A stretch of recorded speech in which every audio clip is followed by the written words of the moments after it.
আসসালামু আলাইকুম ওরহমতুল্লাহ। 10 মিনিট মাদ্রাসায় আপনাকে স্বাগতম।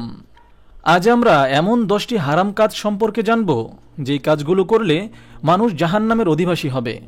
হারাম আরবি শব্দ যার অর্থ নিষিদ্ধ। হারাম বলা হয় এমন জিনিসকে যা কোরআন ও সুন্নাহের মাধ্যমে নিষিদ্ধ হয়েছে, এবং এই নিষিদ্ধ কাজগুলো পরিহার করলে মানুষ ইহকালীন ও পরকালীন শান্তি ও মুক্তি লাভ করবে, এবং তা উপকারীও বটে, সেটা শারীরিকভাবে হোক বা মানসিকভাবে। কাজেই হারাম বিষয়গুলো থেকে আমাদেরকে অবশ্যই দূরে থাকতে হবে। এই ভিডিওতে এমন 10টি হারাম বিষয় তুলে ধরা হলো। নম্বর 1, হস্তমৈথুন করা হারাম। হস্তমৈথুন করা ইসলামে নিষিদ্ধ। হাদিসে এ ব্যাপারে কঠোর নিষেধাজ্ঞা এসেছে। নিশ্চিত সম্ভাবনা থাকলেও গুনাহ থেকে দূরে থাকার চেষ্টা করাটাই হলো উত্তম। তখন অজু করে নামাজে দাঁড়িয়ে যাওয়াই উত্তম, বা মৃত্যুর কথা স্মরণ করলে এ গুনাহ থেকে বেঁচে থাকা সম্ভব। আল্লাহ তাআলার দেওয়া এই সুন্দর যৌবনকালটাকে ক্ষয় করার জন্য যে ব্যক্তি তার স্বীয় লিঙ্গের পিছনে লেগে যায় এবং নিজ হাত দিয়ে এটা চর্চা করায় অভ্যস্ত হয়ে পড়ে, তার এই হাত পরকালে সাক্ষী দিবে যে সে এ পাপ কোথায় কতবার করেছে, যা পবিত্র কালামে সুস্পষ্টভাবে প্রমাণিত হয়। আল্লাহ তাআলা বলেন, সেই দিন আমি তাদের মুখে মোহর মেরে দেব, বরং তাদের হাত আমার সাথে কথা বলবে, আর তাদের পা সাক্ষ্য দেবে যা তারা অর্জন করত সে সম্বন্ধে। রাসূলুল্লাহ সাল্লাল্লাহু আলাইহি ওয়াসাল্লাম বলেন, যে ব্যক্তি স্বীয় জিহ্বা এবং লজ্জাস্থানের জামিন হবে, আমি তার জাহান্নামের জন্য জামিন হব। উক্ত হাদিস থেকে প্রমাণিত হচ্ছে মানবদেহের এই দুটো অঙ্গ অত্যন্ত গুরুত্বপূর্ণ ও বিপজ্জনক। এই দুটো অঙ্গের মাধ্যমে, বিশেষ করে লজ্জাস্থানের মাধ্যমে পাপ করাতে শয়তানের জন্য খুব সুবিধা। এই দুটো অঙ্গের মাধ্যমে বেশিরভাগ পাপ হয়ে থাকে। যদি কোনো ব্যক্তি এই দুটো অঙ্গের হেফাজত করে, বিশেষ করে যুবক অবস্থায় লিঙ্গের হেফাজত করে, কোনো প্রকারই বীর্যপাত ঘটাতে চেষ্টা না করে, তাহলে সে জান্নাতে প্রবেশের বিরাট সুযোগ পেয়ে যাবে। নম্বর 2, গান শোনা। গান শোনা কবিরা গুনাহ, কিন্তু আমরা অনেকে তা মানতেই রাজি না। কিন্তু বড় বড় আলেমগণ একে হারাম বলেই সাব্যস্ত করে থাকেন। ইমাম মুহাম্মদ রহমতুল্লাহি আলাইহি জামে সগীর গ্রন্থর 139 পৃষ্ঠায় বলেন, হযরত আনাস রাদিয়াল্লাহু তাআলা আনহু থেকে বর্ণিত, তিনি বলেন, রাসূলুল্লাহ সাল্লাল্লাহু আলাইহি ওয়াসাল্লাম বলেছেন, আমার উম্মত যেন বাদ্যযন্ত্র ব্যবহার থেকে মুক্ত থাকে। বাজনাদার নূপুর ও গুঙ্গুরের আওয়াজও সাহাবায়ে কেরাম বরদাশত করতেন না। তাহলে গান ও বাদ্যযন্ত্রের প্রশ্নই কি অবান্তর নয়? নাসাই ও সুনানে আবি দাউদে বর্ণিত আছে, একদিন হযরত আয়েশা রাদিয়াল্লাহু তাআলা আনহার নিকট বাজনাদার নূপুর পরে কোনো বালিকা আসলে আয়েশা রাদিয়াল্লাহু তাআলা আনহা বলেন, খবরদার, তা কেটে না ফেলা পর্যন্ত আমার ঘরে প্রবেশ করবে না। অতঃপর তিনি বললেন, রাসূলুল্লাহ সাল্লাল্লাহু আলাইহি ওয়াসাল্লাম ইরশাদ করেছেন, যে ঘরে ঘণ্টি থাকে সেই ঘরে রহমতের ফেরেশতা প্রবেশ করে না। সুনানে আবি দাউদ হাদিস নম্বর 4231। রাসূলুল্লাহ সাল্লাল্লাহু আলাইহি ওয়াসাল্লাম ইরশাদ করেন, ঘণ্টি, বাজা, গুঙ্গুর হলো শয়তানের বাদ্যযন্ত্র। সহিহ মুসলিম হাদিস নম্বর 2114। মৃদু আওয়াজের ঘণ্টি, গুঙ্গুরের যদি এই অবস্থা হয়, তাহলে আধুনিক সুরেলা বাদ্যযন্ত্রের বিধান কি হবে তা খুব সহজেই বোঝা যায়। রাসূলুল্লাহ সাল্লাল্লাহু আলাইহি ওয়াসাল্লাম আরও ইরশাদ করেন, আমার উম্মতের কিছু লোক মদের নাম পরিবর্তন করে তা পান করবে, আর তাদের মাথার ওপর বাদ্যযন্ত্র ও গায়িকা রমণীদের গান বাজতে থাকবে। আল্লাহ তাআলা তাদেরকে জমিনে ধসিয়ে দিবেন এবং তাদের কতককে বানর ও শূকরে রূপান্তরিত করবেন। সুনানে ইবনে মাজা হাদিস নম্বর 4020। নম্বর 3, ট্যাটু লাগানো হারাম। এটা ইসলামে নিষিদ্ধ একটি বিষয়, কেননা আল্লাহ পাক মানুষকে সব থেকে বেশি সুন্দর করে সৃষ্টি করেছেন। এই সৃষ্টির মধ্যে অন্য কিছু তৈরি করা এটা ইসলামে নিষিদ্ধ। হযরত ইবনে ওমর রাদিয়াল্লাহু তাআলা আনহু বর্ণনা করেন, রাসূলুল্লাহ সাল্লাল্লাহু আলাইহি ওয়াসাল্লাম বলেছেন, যে নারী পরচুলা লাগিয়ে দেয় এবং যে পরচুলা লাগাতে বলে, আর যে নারী অঙ্গ প্রত্যঙ্গে উল্কি বা ট্যাটু আঁকে বা আঁকতে বলে, তাদেরকে আল্লাহ তাআলা অভিশাপ করেছেন। সহিহ বুখারী। নম্বর 4, নিজেকে বা অন্যকে আঘাত করা। নিজের শরীরে, গায়ে আঘাত করা, দুঃখ বা কষ্ট পেলে নিজের বুকে, মুখে আঘাত করা, এটা সম্পূর্ণ হারাম। অন্যকে আঘাত করার ব্যাপারেও একই কথা।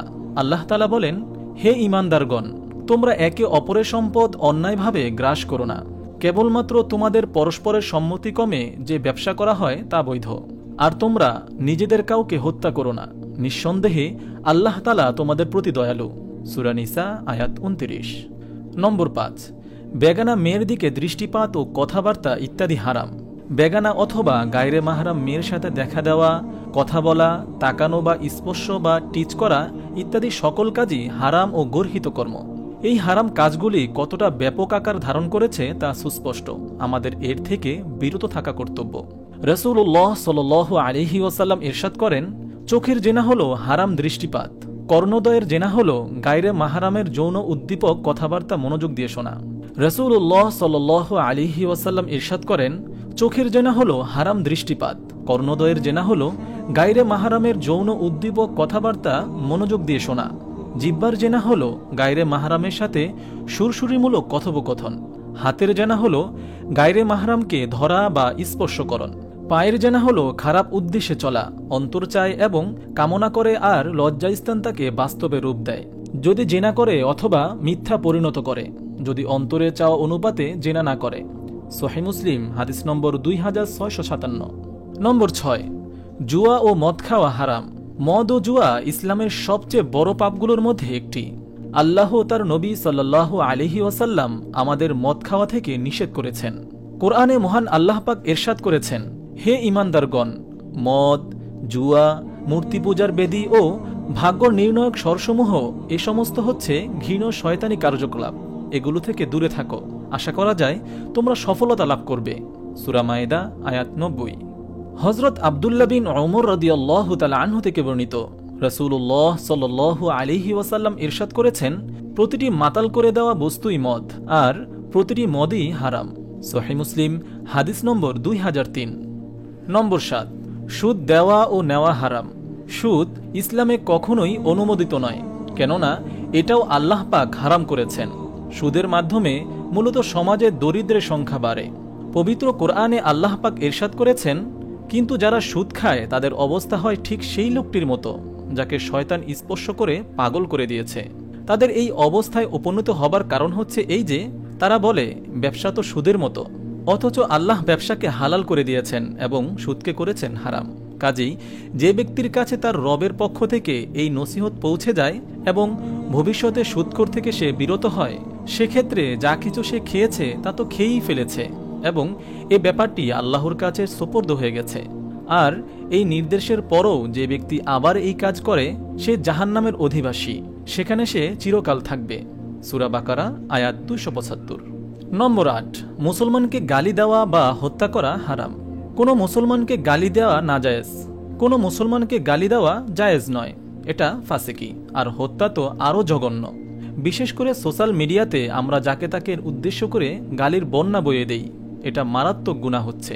বর্তমানে আলেমগণ ট্রল করাকেও হারামের তালিকায় গণ্য করেছেন, কারণ শরঈ ওজর ছাড়া কোনো মুসলমানের সম্মানহানি করা জায়েজ নয়। কাজেই এ থেকে বিরত থাকা কর্তব্য। হযরত আব্দুল্লাহ বিন মাসউদ রাদিয়াল্লাহু তাআলা আনহু থেকে বর্ণিত, রাসূলুল্লাহ সাল্লাল্লাহু আলাইহি ওয়াসাল্লাম ইরশাদ করেছেন, মুসলমানকে গালি দেওয়া ফাসিকি আর তাকে হত্যা করা কুফরি। সহিহ বুখারী হাদিস নম্বর 6044। নম্বর 9, আল্লাহর নাম ছাড়া কোনো প্রাণী জবে করা হারাম। যে কোনো পশু জবে করার সময়ই আল্লাহর নাম নিতে হবে। আল্লাহর নাম না নিয়ে পশু জবে করলে সেটা হারাম হবে। পবিত্র কোরআনে মহান আল্লাহ পাক ইরশাদ করেছেন, যেসব জন্তুর উপর আল্লাহর নাম উচ্চারিত হয়নি সেগুলো থেকে বক্ষণ করো না, এ বক্ষণ করা গুনাহ। নিশ্চয়ই শয়তানরা তাদের বন্ধুদেরকে প্রত্যাদেশ করে যেন তারা তোমাদের সাথে তর্ক করে। যদি তোমরা তাদের আনুগত্য করো তোমরাও মুশরিক হয়ে যাবে। সূরা আন-নাম আয়াত 121।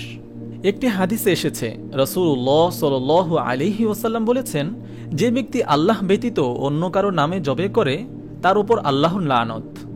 নম্বর 10, আত্মহত্যা করা হারাম। আত্মহত্যা মহাপাপ।